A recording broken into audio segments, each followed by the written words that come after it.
Christian network நேயர்கள் அனைவரையும் ஆண்டவராய் இயேசு கிறிஸ்துவின் நாமத்தில் வாழ்த்துகிறோம். ஒரு மிக சோகமான ஒரு செய்தி தற்போது உலகளவில் குறிப்பாக சோசியல் மீடியாஸில் வைரலாக போயிட்டு இருக்கு. அது என்ன அப்படின்னா, பாகிஸ்தானில் ஒரு கிறிஸ்தவ போதகரை அவருடைய மகளின் கண் முன்பாக வைத்து நிறைய முறை சுட்டு படுகொலை பண்ணியிருக்காங்க. இந்த செய்தி பெரும் அதிர்ச்சி ஏற்படுத்தியிருக்கு. இதை பற்றிய முழு விவரத்தை தான் இந்த வீடியோவில் நம்ம பார்க்க போகிறோம். வாங்க வீடியோக்குள்ளே போகலாம்.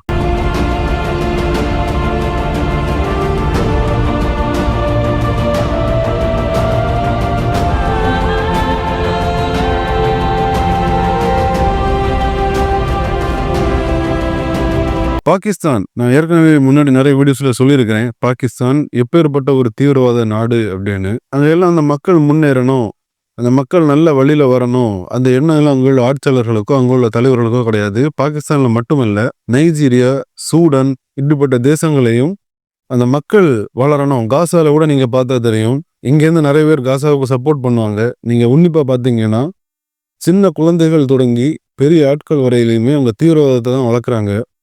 சிறு பிள்ளைகளுக்கான கார்ட்டூன், காசால ஒளிபரப்பப்படுகிற கார்ட்டூன் எல்லாம் நீங்க பார்த்தீங்கன்னா முழுக்க முழுக்க தீவிரவாதமா இருக்கு.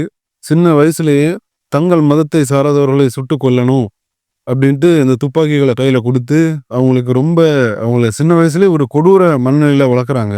இதே மாதிரிதான் பாகிஸ்தான்லயும் பார்த்தோம்னா, அங்க கிறிஸ்தவர்கள் நிறைய இருக்கிறாங்க. ஆனா ரொம்ப உபத்திரவத்தின் பாதைக்குள்ளாடி தான் கடந்து போயிட்டு இருக்கிறாங்க. அங்க ஆண்டவராக இயேசு கிறிஸ்துவை ஏற்றுக்கொண்டதாலேயும் இயேசுவை பற்றிய சுவிசேஷத்தை அறிவிக்கின்ற காரணத்தினாலேயும் தங்களோட கிறிஸ்தவர்களுக்கு பல அநீதிகள் நடைபெற்றுட்டு வருது. குறிப்பாக நம்ம கடந்த சில வீடியோக்குள்ளையும் பார்த்துருக்கிறோம்.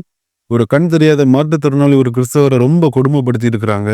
அது மட்டும் இல்லாமல் சமீபத்துல ஒரு கிறிஸ்தவ பெண்மணி, 21 வயதான கிறிஸ்தவ பெண்மணியை கடத்திட்டு போய் கட்டாய மதமாற்றம் பண்ணி ரொம்ப பிரச்சனை பண்ணியிருக்கிறாங்க. அவங்களுடைய குடும்பத்தாரையும் ரொம்பவே மிரட்டி, நாங்க உங்க மேல தவறான புகார்களை கொடுப்போம் அப்படின்லாம் சொல்லி ரொம்ப மிரட்டி இருக்காங்க. இப்படிப்பட்ட சூழ்நிலை தான் பாகிஸ்தான் போயிட்டு இருக்குது.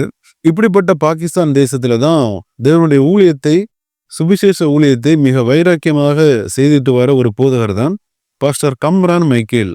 ஆண்டவராக இயேசு கிறிஸ்துவை தன்னுடைய சொந்த இரட்சகராக ஏற்றுக்கொண்டு, நான் பெற்றுக்கொண்ட இந்த ரட்சிப்பை எல்லா மக்களும் பெற்றுக்கொள்ளணும் என்கிற ஒரே நோக்கத்தோட தேவனுடைய ஊழியத்தை மிக வைராக்கியமா செஞ்சுட்டு வர்றாரு. நிறைய கொலை மிரட்டல்கள் இவருக்கு வந்துட்டு இருந்திருக்கு.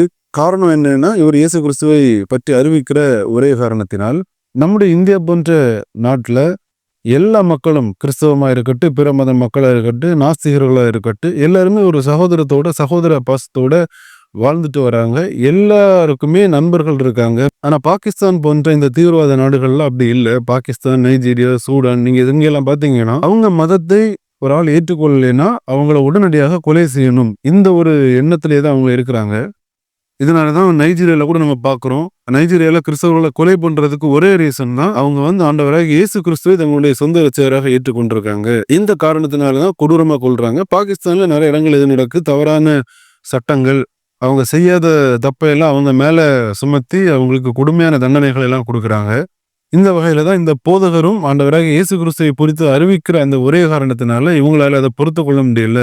நம்ம மதத்தை விட்டுட்டு இன்னொரு மதத்தை இவர் அறிவிக்கிறாரு அப்படின்னு சொல்லி இவரை எப்படியாவது கொல்லணும்னு நிறைய முயற்சியில் ஈடுபட்டு இருக்கிறாங்க. இந்த சமயத்துல தான் ஒரு முறை இஸ்லாமாபாத், பாகிஸ்தான்ல உள்ள இஸ்லாமாபாத்ல வைத்து இந்த போதகரை சுட்டிருக்கிறாங்க. அவருடைய காலில் சுடுபட்டிருக்கிறது. அந்த வீடியோவை நம்மளால பார்க்க முடியும்.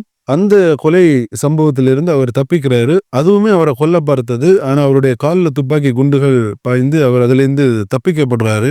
ஸோ இப்படிப்பட்ட ஒரு கடுமையான சூழ்நிலையில நம்மளை சுட்டுட்டாங்களே, இனி நம்ம அமைதியா இருப்போம், நம்ம இயேசு கிறிஸ்துவை பற்றி பேசினா நம்மளை கொன்றுவாங்க அப்படின்னு அவர் நினைக்கல. நீங்க என்ன சுட்டாலுமே பரவாயில்ல, நான் ஆண்டவராக இயேசு கிறிஸ்துவை தைரியமாக எங்கும் சுவிசேஷம் அறிவிப்பேன் என்ற ஒரே நோக்கத்தோடு அவர் செயல்பட்டு வராரு. இந்த நிலையில கடந்த வெள்ளிக்கிழமை அன்று காலையில பாகிஸ்தான்ல உள்ள குர்ஜன்வாலா என்று சொல்லப்படுகிற ஒரு இடத்துல அவருடைய மகள் பள்ளிக்கூடம் படித்துட்டு இருக்காங்க. ஸோ இவருடைய மகளை ஸ்கூல்ல கொண்டு விடுவதற்காக இவர் அந்த இடத்துக்கு, அந்த பகுதிக்கு இவர் சென்று கொண்டிருக்கும் போது ஒரு பைக்ல 2 பயங்கரவாதிகள் துப்பாக்கியோட வந்திருக்கிறாங்க. இவரை சுற்றி வளைத்து கண்மூடித்தனமாக துப்பாக்கி சூடு நடத்திருக்கிறாங்க. அவருடைய மகளுக்கு கண் எதிரே வைத்து இந்த துப்பாக்கி சூடு நடக்கும்போது அவர் சரிஞ்சிட்டார் அப்படியே. ஆனாலும் இவர் உயிரிழக்கணும் அப்படின்னு சொல்லி வேணும்னே மறுபடியும் அவர் மேல கடுமையான துப்பாக்கி சூடு நடத்திருக்கிறாங்க.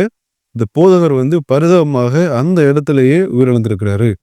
இந்த விஷயங்கள் இப்படியெல்லாம் நடந்திருக்குன்னு அவங்க மகள் வந்து சொல்லியிருக்கிறாங்க. அந்த நியூஸ் எல்லாம் நம்மளால பார்க்க முடிஞ்சது.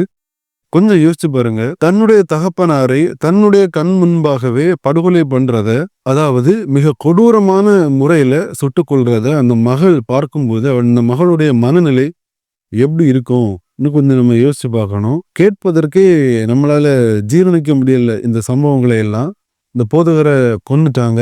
இந்த செய்தி வந்து அந்த பாகிஸ்தான்ல உள்ள கிறிஸ்தவ மக்கள் மத்தியில ஒரு பெரும் அதிர்ச்சியை ஏற்படுத்தி இருக்கு. நிறைய பேர் என்ன சொல்லியிருக்காங்க அப்படின்னா, இனி வார காலங்கள்ல கிறிஸ்துமஸ் காலங்கள் ஆரம்பிக்குது. கிறிஸ்துமஸ்ல பல பகுதிகள்ல கிறிஸ்தவ கூட்டங்கள், கிறிஸ்தவ ரேலிஸ், பவனி எல்லாமே நாங்க நடத்தணும் அப்படின்னு நாங்க முடிவு பண்ணியிருந்தோம். ஆனா, இப்ப இருக்கிற இந்த சூழ்நிலை பார்க்கும்போது, இன்னும் என்னெல்லாம் நடக்குமோன்னு தெரியல. அந்த மாதிரிப்பட்ட செய்திகள் எல்லாம் நம்மளால பார்க்க முடிந்தது. ரொம்பவே ஒரு இக்கட்டான சூழ்நிலையில தான் பாகிஸ்தான்ல உள்ள கிறிஸ்தவர்கள் அங்க வாழ்ந்துட்டு வராங்க. இந்த சம்பவம் கூட ரொம்பவும் உலக அளவுல அதிர்ச்சி ஏற்படுத்தி இருக்கு. நிறைய மக்கள் இந்த சம்பவத்தை ஷேர் பண்ணிட்டே இருக்கிறாங்க. நம்மளாலயும் அதை பார்க்க முடிஞ்சது. நம்மளால பார்க்கும்போதே ரொம்பவும் கஷ்டமா இருந்துச்சு. ஆகவே கிறிஸ்துவுக்குள் பிரியமானவர்களே, நம்ம கண்டிப்பாக பாஸ்டர் கம்ரான் மைக்கேல் அவருடைய குடும்பத்தாருக்காக ஜெபிக்கணும். அவர் வந்து ஆண்டவராகிய இயேசு கிறிஸ்துவை பற்றி பிரசங்கித்த ஒரே காரணத்தினால் அவரை படுகொலை பண்ணிட்டாங்க. அவருடைய குடும்பத்திற்கு தேவன் தாமே ஆறுதல் அளிக்கணும். அது மட்டும் இல்லாமல் அவருடைய குடும்பத்தாருக்கு தேவன் தான் பாதுகாப்பு அளிக்கணும். அதே போன்று பாகிஸ்தான்ல இக்கட்டான சூழ்நிலையில வாழ்கிற நம்முடைய கிறிஸ்தவ மக்கள், நம்முடைய கிறிஸ்தவ சகோதர சகோதரிகள், நம்முடைய கிறிஸ்தவ சொந்தங்கள், இவர்களின் பாதுகாப்பிற்காக நம்ம கண்டிப்பாக ஜெபிக்கணும். கண்டிப்பா ஒரு மாற்றம் வரும் என்று நம்புவோம். இந்த தகவலை உங்க நண்பர்களுக்கும் பகிர்ந்து கொள்ளுங்க. பாகிஸ்தான்ல வாழ்கிற கிறிஸ்தவர்கள், அது மட்டும் இல்லாமல் உலகளவுல உள்ள அனைத்து கிறிஸ்தவர்களையும் பாதுகாப்பிற்காக ஜெபிக்க வேண்டியது நம்முடைய கடமையா இருக்கிறது. கண்டிப்பா நம்ம ஜெபிப்போம். இன்னும் ஒரு தகவல்ல நான் உங்களை சந்திக்கிறேன். தேவன் தாமே உங்கள் அனைவரையும் ஆசீர்வதிப்பாராக. ஆமென்.